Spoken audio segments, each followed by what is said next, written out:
ఆధారిత కుటుంబాలు మనం కుల వృత్తులు చేసుకునే వాళ్ళు ఏంటంటే మనం పని చేస్తేనే మన బతుకెళ్తాం, అవునా కాదా?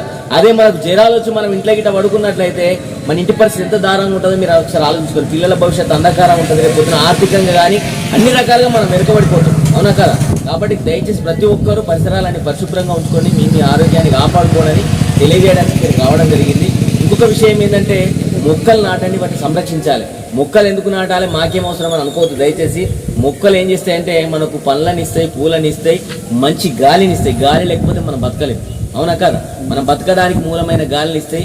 ఏది కార్బన్ డైఆక్సైడ్ చెడు వాయువుని పీల్చుకొని ప్రాణవాయువు మనకి ఇచ్చేది చెట్లు లేకపోతే మనకు బతుకు లేదు, మెతుకు లేదు. రేపు పొద్దున వర్షాలు బాగా పడాలంటే చెట్లు అధికంగా ఉంటే వర్షాలు పడతాయి, అవునా కదా?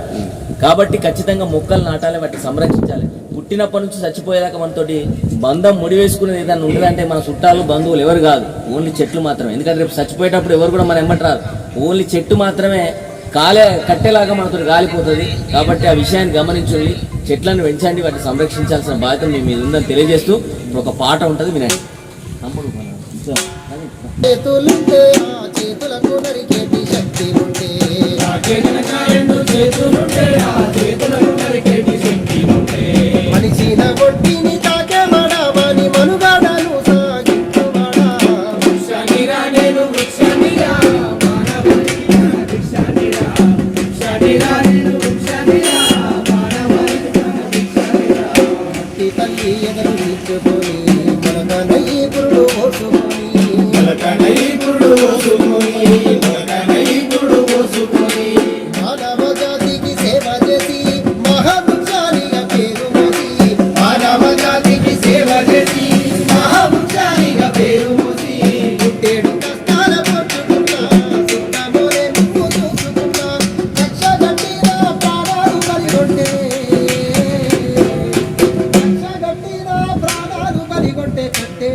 నాటండి, వాటిని సంరక్షించండి, నీటిని పొదుపుగా వాడండి. ఇంకొకటి ఏంటంటే సుపరిపాలన దినోత్సవం వారోత్సవాలు జరుగుతున్నాయి కాబట్టి ఇప్పుడు ప్రభుత్వం నుంచి వచ్చే మనకు లబ్ధిదారులు, ప్రభుత్వం నుంచి వచ్చే 6 గ్యారెంటీలు మనకు రాని వాళ్ళు ఉంటే ఇప్పుడు దరఖాస్తు చేసుకోవచ్చు.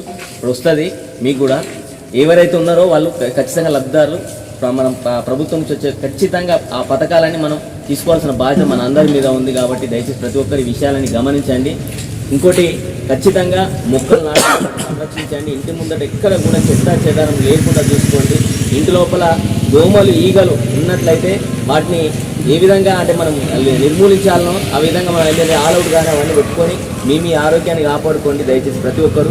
ఈ విషయాలన్నీ జిల్లా కలెక్టర్ గారి ఆదేశానుసారం జిల్లా పౌర అధికారి గారి నేతృత్వం లోపల మన పంచాయత్ సెక్రటరీ గారి నేతృత్వం లోపల ఈ కార్యక్రమం చేయడం జరిగింది. కాబట్టి దీనికి సహకరించిన మీ అందరికీ పేరు పేరున కృతజ్ఞతలు తెలుపుతూ ముగిస్తున్నాను.